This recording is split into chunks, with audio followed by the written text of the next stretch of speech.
بیٹے نے بڑا ڈانٹ دیا بڑی تیز آواز میں، اور بہت غصے میں اپنے باپ سے بات کی۔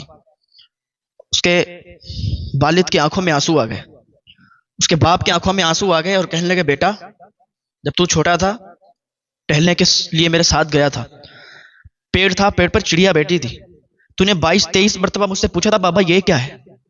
میں نے کہا تھا کیا کہا تھا؟ میں نے کہا تھا چڑیا ہے۔ تو نے پھر پوچھا یہ کیا؟ میں نے کہا چڑیا ہے۔ 22-23 مرتبہ میں نے ایک بار بھی تجھ سے نہیں کہا کہ تجھے ایک بار میں سمجھ میں نہیں آیا یہ چڑیا بیٹھی ہے؟ تو بار بار مجھ سے پوچھ رہا ہے یہ تو میں نے نہیں کہا تھا؟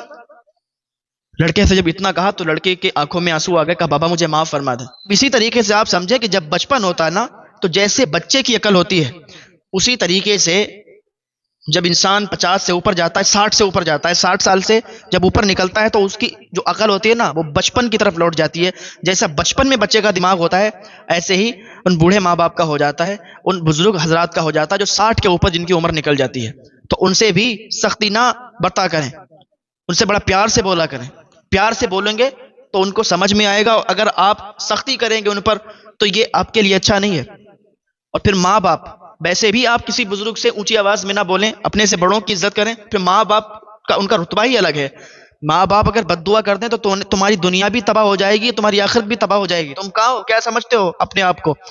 آپ سمجھتے ہو باپ سے کہتے ہو کہ تم نے دنیا میں دیکھا ہی کیا ہے، تمہیں آتا ہی کیا ہے؟ تو اس طریقے کی باتیں کچھ بچے اپنے باپ سے کرتے ہیں جو کہ نہیں کرنا چاہیے، یہ بالکل بہت زیادہ غلط ہے، اور ایسے بچے کبھی کامیاب نہیں ہوتے، ایسی اولاد کبھی کامیاب نہیں ہوتی۔